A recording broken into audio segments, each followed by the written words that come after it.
The war of Kargil, तारीख 26 जुलाई 1999। भारत के इतिहास में पाकिस्तान से लड़े जाने वाला यह चौथा सबसे भयानक युद्ध था। दोस्तों, कई बार हम वॉर के बारे में सुनते हैं तो हमें लगता है कि हमारे सैनिक कितनी बहादुरी से लड़े थे, पाकिस्तान को हमने कितनी बुरी तरीके से हराया था। कई सैनिकों की वीर गाथा को आज भी हम गाते हैं, जो कि सही भी है, लेकिन असल में वॉर जितनी दिखती है उससे कई ज्यादा गहरी होती है। अगर हमारी कारगिल वॉर का आपने पार्ट 1 नहीं देखा है तो पहले आपको वो देख लेना चाहिए, नहीं तो ये वीडियो आपको पूरा समझ में नहीं आएगा। आज हम पार्ट 2 में आपको ये बताएंगे कि इस वॉर की शुरुआत यानी इस लड़ाई का पहला बीज कब लगा था, क्योंकि एक देश कभी दूसरे देश पर यूं ही हमला तो नहीं कर देता।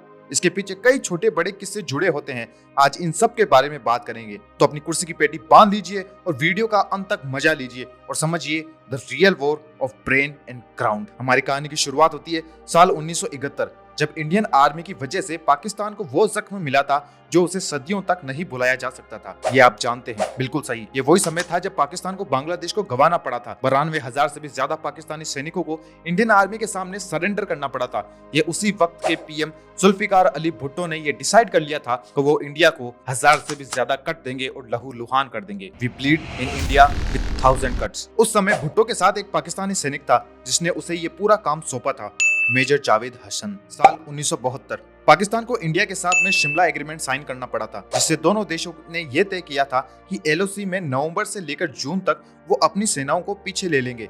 जैसे ही ये गर्मी शुरू होती है वो वापस अपनी जगहों पर आ जाएंगे। पाकिस्तान ने भी ये मान लिया था और करता भी क्या। दोनों देशों के बीच में शांति कायम रखने के लिए लगातार बातचीत होती रहती थी, लेकिन पाकिस्तान फिर भी इंडिया में खालिस्तान मिलिटेंट्स, मुजाहिदीन, लश्कर ए तोयबा और भी न जाने कितने आतंकवादी ग्रुप को अपने यहाँ ट्रेन कर रहा था और भारत में कई बार बम धमाके, कश्मीर कॉन्फ्लिक्ट, भिंडरावाला जैसी गतिविधियों को अंजाम दे रहा था। इन सब के पीछे पाकिस्तान की आईएसआई और जनरल हसन का भी हाथ था। फिर समय बदलता है। साल 17 फरवरी 1997 नवाज शरीफ पाकिस्तान के प्रधानमंत्री बनते हैं, या मैं यूं कहूं कि चीफ आर्मी जहांगीर करामात नियाजी द्वारा बनाए जाते हैं। प्रधानमंत्री बनते ही परवेज मुशर्रफ को साल 6 अक्टूबर 1998 को आर्मी का चीफ बना दिया जाता है। और इसी बीच जनरल हसन इंडिया पर अटैक करने की हजारों तरीके सोच रहा था। उसने कई बार अपने बड़े अफसरों को मनाने की कोशिश करता था, लेकिन कोई भी कामयाब नहीं हुआ। और इसी बीच जनरल हसन इंडिया पर अटैक करने के हजारों तरीके सोच रहा था और उसने कई बार अपने बड़े अफसरों को मनाने की कोशिश भी की, लेकिन वो कामयाब नहीं हुआ। 11 मई साल 1998 अटल बिहारी वाजपेयी की देश हित की सोच में इंडिया परमाणु बम बनाने में कामयाब हो जाता है और इससे पाकिस्तान को भी मौका मिल जाता है 28 मई 1999 को परमाणु बम का टेस्ट कर और दुनिया को दिखाने का। उसमें कई लोगों को शायद नहीं पता होगा कि इसमें उसका साथ इराक, सऊदी, अमेरिका, चाइना और नॉर्थ कोरिया दे रहा था। इंडिया को तो कई सारे सेंक्शन लगाए, लेकिन पाकिस्तान को बख्श दिया गया, न जाने क्यों। इंडिया ये सब देखकर काफी परेशान हो गया। पाकिस्तान जैसे सरफिरे देश से इंडिया को बचाने के लिए पीएम अटल बिहारी वाजपेयी ने नवाज शरीफ से दोनों देशों में आपसी रिश्ते को अच्छा बनाने के लिए कई सारी पीस टॉक करना शुरू कर दिया और 23 सितंबर 1998 से दोनों देशों ने आपस में रिश्ते सुधारना शुरू भी कर दिया, लेकिन इंडिया सिर्फ अकेला ही था। 21 फरवरी 1999 अटल बिहारी वाजपेयी दिल्ली से लाहौर पस में जाते हैं शांति के कबूतर उड़ाने। वहां उनका स्वागत गर्मजोशी से किया जाता है। 21 तोपों की सलामी दी जाती है और किसे पता था कि यही तोपें इंडियन आर्मी के सीने पर चलने वाली है। इंडिया और पाकिस्तान के बीच एक ट्रीटी साइन होती है जिसे लाहौर ट्रीटी बोला जाता है, जिसमें यह था कि इंडिया अपनी सभी पुराने युद्ध को भुला देगा, आज से एक नई शुरुआत और एक नई कहानी लिखेगा। कश्मीर के मसले को बिना दूसरे देशों के दखल के आपस में ही सुलझा लेगा, चाहे कितनी भी गंभीर परिस्थिति क्यों ना हो, कभी भी परमाणु बम का इस्तेमाल नहीं करेगा। लेकिन इस अब तक की कहानी में आप एक इंसान को भूल चुके हैं, जनरल हसन। असली कहानी अब शुरू होती है, ऑपरेशन अल बदर। ऑपरेशन अल बदर में 6 मुख्य लोग शामिल थे जिसे आपको याद रख लेना चाहिए। Chief general of army Pervez Musharraf, lieutenant general Mahmood Ahmed commander of 10 corps, chief general Aziz Khan, major general Tauqir Zia director general of military, major general Javed Hassan commander of FCNA और ऑपरेशन अल बदर का mastermind major general Jamshed Gulzar Kiyani, chief of ISI। तारीख 5 दिसंबर 1998। अब तक general Javed corps commander Mahmood, general Aziz और परवेज मुशर्रफ को राजी कर चुका था और ऑपरेशन का नाम रखा था अल बदर। तारीख 18 दिसंबर 1998। पाकिस्तान अब तक अपनी तरफ से LOC लाइन पर ही था और इंडियन आर्मी पीछे जा चुकी थी, क्योंकि इस समय काफी ज्यादा ठंड पड़ती थी और यही दोनों देशों के बीच में तय भी हुआ था। लेकिन पाकिस्तान की तरफ से इसी दिन पहली घुसपैठ होना शुरू हो जाती है। कैप्टन नदीम, कैप्टन अली और हवलदार ललित जान अपने कुछ साथियों के साथ LOC पार कर इंडियन टेरिटरी में आते हैं हालात का मुआयना कर वापस चले जाते हैं और अटैक की प्लानिंग करना शुरू कर देते हैं। फिर तारीख आती है 29 जनवरी 1999। जनरल महमूद जावेद हसन और भी कई सारे बड़े मिलिट्री के हेड साथ में मीटिंग करते हैं, जहां इन्होंने पूरा प्लान समझाया जाता है। दोस्तों, अगर आपको पता हो तो पीएम नवाज शरीफ ने कई बार कहा था कि उन्हें पता ही नहीं था कि पाकिस्तान आर्मी इंडिया पर अटैक करने वाली है, लेकिन वो खुद इस मीटिंग में शामिल थे। आप उनकी एक फोटो देख रहे होंगे जो उसी दिन उसी जगह की है। तारीख 30 जनवरी 1999। पाकिस्तान की NLI नॉर्दर्न लेफ्टिनेंट इन्फेंट्री, 31 आजाद कश्मीर रेजिमेंट और 24 सिंध रेजिमेंट और FF के कई सारे ट्रूप्स और तोफखानों के भी जो सिपाही थे, उन सब ने इस वॉर के अंदर हिस्सा लिया था। कुछ ही दिनों में 3000 से भी ज्यादा सैनिक LOC पर इंडिया के 140 से भी ज्यादा हिल टॉप पर कब्जा कर चुके थे। कड़ाके की ठंड होने के बाद भी ये लोग वहीं डटे रहे। 28 मार्च 1999।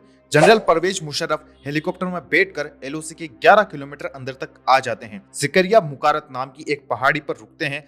वहां वो इंचार्ज अहमद शब्बीर से मिलते हैं और पूरी रात वहीं पर रुकते हैं। अब तक पाकिस्तानी आर्मी इंडिया के 4 हिल एरिया को अपने कब्जे में ले चुका था, जो कि मॉस्कोस, दराज, कासकार और बटालिक था। अब तक इंडिया की इंटेलिजेंस एजेंसी सो ही रही थी। उनको कुछ भी नहीं पता था कि LOC पर क्या चल रहा है और पाकिस्तान अटैक करने वाला भी है। पाकिस्तान आर्मी का प्लान था कि वो इंडिया के इन 4 जगहों पर कब्जा करके NH-1 को किसी तरीके से ब्लॉक कर देगा, ताकि इंडियन आर्मी लद्दाख और सियाचिन तक न जा सके, और ऐसा ही होता है। अब तक 150 से भी ज्यादा हिल के बंकरों को अपने कब्जे में पाकिस्तान ले चुका था। पाकिस्तानी आर्मी तब तक ही कामयाब थी जब तक उसका सामना इंडियन आर्मी के शेरों से नहीं हुआ था। यहाँ पाकिस्तान के जश्न चल रहा था कि उन्होंने इंडिया के कई हिस्सों पर कब्जा कर लिया है, लेकिन असली खेल तो अब शुरू होगा। तारीख 2 मई 1999। ताहिर नामग्याल नाम का एक शख्स, जिसकी याट कहीं पर खो गई थी, उसे ढूंढने के लिए अपने एक दोस्त के साथ में निकल पड़ता है, लेकिन उसकी आंखें खुली की खुली रह जाती है। तब वो ये देखता है कि पाकिस्तानी सैनिकों ने बंकरों में जा रहे हैं और उनके पास में कई सारे हथियार हैं। उन्होंने तुरंत ही इंडियन आर्मी को इन्फॉर्म किया। 5 मई को 5 इंडियन आर्मी के जवान वहां पर जाते हैं, लेकिन उन्हें पता नहीं था कि पाकिस्तानी कहां पर छुपकर बैठे हैं, और हमारे 5 जवान शहीद हो जाते हैं। 9 मई 1999 को पाकिस्तान इंडियन आर्मी के एमुनेशन डिपो के ऊपर बम से हमला कर देता है, जिससे इंडिया के 127 करोड़ का गोला बारूद एक ही दिन में खत्म हो जाता है। उसी दिन जितने भी जवान छुट्टी पर गए हुए थे या फिर घर पर थे, उन्हें तकरीबन 30,000 से भी ज्यादा जवान कारगिल के युद्ध में कूद पड़े थे। 10 मई को इंडिया ने ऑफिशियल कर दिया था कि वो पाकिस्तान से वॉर लड़ने जा रहा है। अटल बिहारी नवाज शरीफ को कॉल करते हैं और कन्फ्रंट करने की कोशिश करते हैं, लेकिन नवाज शरीफ मुकर जाते हैं। वो कहते हैं ये कोई आतंकवादी ग्रुप है, लेकिन हमें पता था कि वो पाकिस्तानी सैनिक ही है। यहाँ अटल बिहारी वाजपेयी इंडियन आर्मी को बोलते हैं कि वो अपनी पूरी ताकत से हमला करे और कोई भी सैनिक LOC को पार नहीं करेगा, क्योंकि इंडिया पहले ही परमाणु परीक्षण के लिए सैंक्शन झेल रहा है। वो नहीं चाहता कि अमेरिका अपनी नाक बीच में घुसाए और पाकिस्तान को किसी भी तरीके से मदद करे, और ऐसा ही होता है। एक के बाद एक इंडियन आर्मी हिल पर कब्जा करना शुरू कर देती है। दुनिया के इतिहास में लड़े जाने वाला सबसे ऊंची जगह पर ये एक युद्ध था और तकरीबन 18,000 की फीट पर लड़ा जा रहा था। आगे की कहानी सुनने के लिए आपको हमारा पार्ट 1 देखना होगा, तभी आपको पूरी हिस्ट्री समझ में आएगी। इस पूरे युद्ध में बोफोर्स तोप या फिर मिसाइल लॉन्चर ने हमारी बहुत ज्यादा मदद की थी, जिसका क्रेडिट राजीव गांधी को जाता है। घोटाले की बात हम फिर कभी करेंगे। तारीख 26 मई 1999। इंडियन एयरफोर्स भी मैदान में आ चुकी थी। ऑपरेशन सफेद सागर को भी लॉन्च कर दिया गया था। इस ऑपरेशन में 3 फेज में कंप्लीट किया जाना था। पहला, दुश्मनों के इलाकों की पहचान करके आर्मी को बताना। दूसरा, पाकिस्तानी आर्मी की फूड, एमुनेशन और कैंप पर हमला करना। और तीसरा, पाकिस्तानी एयरफोर्स को इंडियन टेरिटरी में आने से रोकना। इसी बीच प्रधानमंत्री वाजपेयी ने अमेरिका से सैटेलाइट की मदद मांगी, लेकिन अमेरिका ने मना कर दिया और कहता है कि आतंकवादियों से लड़ने के लिए सैटेलाइट की कहां जरूरत है। बाद में इजराइल से मदद मांगी गई और हमेशा की तरह इजराइल ने इंडिया की मदद करते हुए हमें नाइट विजन और लेजर गाइडेड मिसाइल दी। ये चीज इंडिया की आर्मी की जीत को पक्का कर रही थी। यहाँ एयरफोर्स अपने काम में लगी हुई थी। 27 मई को MiG-27 पायलट नचिकेत रेकी करने के लिए निकले हुए थे। किसी तकनीकी खराबी की वजह से वो LOC के उस पार गिर जाते हैं और उन्हें वहां पर बंदी बना लिया जाता है और तकरीबन 8 दिन तक अपने कब्जे में रखा जाता है।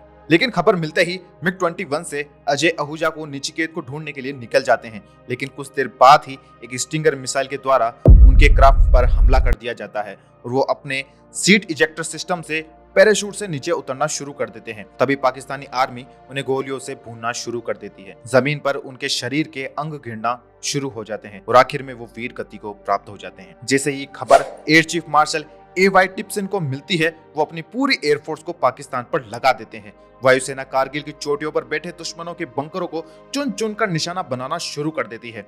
दुश्मन के सप्लाई लाइन और उनकी लॉजिस्टिक सपोर्ट पूरी तरीके से काट देते हैं। वायुसेना ने अपने अभियान में MiG-21, MiG-23, MiG-27, MiG-29 और सबका बाप मिराज 2000 और जैगवार को ऊंची चोटियों पर बम गिराने के लिए लगा देते हैं, जहां पाकिस्तानी सैनिकों ने कब्जा कर रखा था। इसमें आतंकवादियों और पाकिस्तान जवानों को पीछे हटने के लिए पूरी तरीके से मजबूर कर दिया था। ऊपर चोटियों पर क्या हो रहा था, पाकिस्तानी सैनिकों को भनक तक नहीं लगी। पाकिस्तान को इस बात पर जरा सा भी अंदाजा नहीं था कि कारगिल युद्ध में भारत अपनी वायुसेना को उतार चुका है। सेना को जिस भी चोटी पर दुश्मन को खाली कराना होता है, पोजीशन से पहले वायुसेना वहां पर दुश्मनों के बंकरों पर हमला करके तहस नहस कर देती थी। इससे नीचे से ऊपर चोटी की तरफ बढ़ने वाली सैनिकों को अपना काम आसान हो जाता था।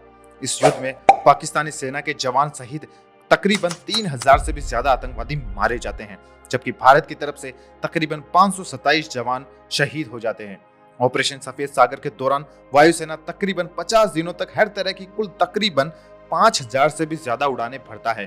कारगिल की दुर्गम पहाड़ियों के बीच 20,000 फीट की ऊंचाई पर युद्ध का अभियान चलाना कोई आसान काम नहीं होता। इसके लिए विशेष प्रशिक्षण, तकनीकी योग्यता की जरूरत होती है, लेकिन भारतीय युवा सेना ने दुनिया को दिखा दिया था कि वह विपरीत परिस्थितियों में भी बेहद जटिल अभियानों को सफलतापूर्वक अंजाम देने की काबिलियत रखते हैं। इन सबको देखकर इंडियन नेवी भी कहां शांत रहने वाला था। साउदर्न और नॉर्दर्न नेवी ने पाकिस्तान के कराची पोर्ट पर पूरी तरीके से काबू कर लिया था। फाइटर जेट 6 पनडुब्बियां पाकिस्तान के मुंह के सामने खड़ी थी। पाकिस्तान का पूरा राशन, पानी, ऑयल सब इंडिया की मुट्ठी में था। पाकिस्तान की हालत धीरे धीरे खराब होने लग जाती है। नवाज शरीफ परवेज मुशर्रफ को कहने लगते हैं कि हम पीछे हट जाते हैं, लेकिन मुशर्रफ नहीं मानते। आखिर में थक हार कर 4 जुलाई को नवाज शरीफ अमेरिका जाते हैं और बिल क्लिंटन से मदद की गुहार लगाते हैं। बिल उनसे पूछते हैं, क्या तुम्हारी आर्मी LOC के उस पार गई है? तो शरीफ जवाब में हाँ कहते हैं और इतने में ही बिल क्लिंटन उनके मुंह पर मदद करने के लिए मना कर देते हैं। इन सब में चीन का भी एक एंगल है, लेकिन वो आपको वीडियो के अंत में पता चलेगा और मुझे यकीन है कि आप इसे सुनकर जरूर हंस पड़ेंगे। इसके बाद पाकिस्तान को कई और देशों से वॉर रोकने के लिए दबाव आना शुरू हो जाता है। शरीफ को पता था कि अगर हम अमेरिका से बात नहीं मानेंगे तो वो पैसा देना बंद कर देगा और फिर हम आतंकवादियों को कैसे फंड करेंगे। 5 जुलाई 1999 परवेज मुशर्रफ और नवाज शरीफ के बीच में बेहद भयंकर बहस होती है। नवाज शरीफ अनाउंस कर देता है कि आर्मी को पीछे हटना होगा। तभी पाकिस्तान की एक और मुसीबत का बीज वहीं डल जाता है, जिसे तख्ता पलट कहा जाता है। 12 जुलाई तब तक सभी पाकिस्तानी सैनिक पीछे हट चुके थे और इंडिया अपनी सारी टेरिटरी को अपने कब्जे में कर चुका था। 13 जुलाई को अटल बिहारी वाजपेयी कारगिल का दौरा करते हैं और 26 जुलाई को विजय दिवस की घोषणा कर दी जाती है।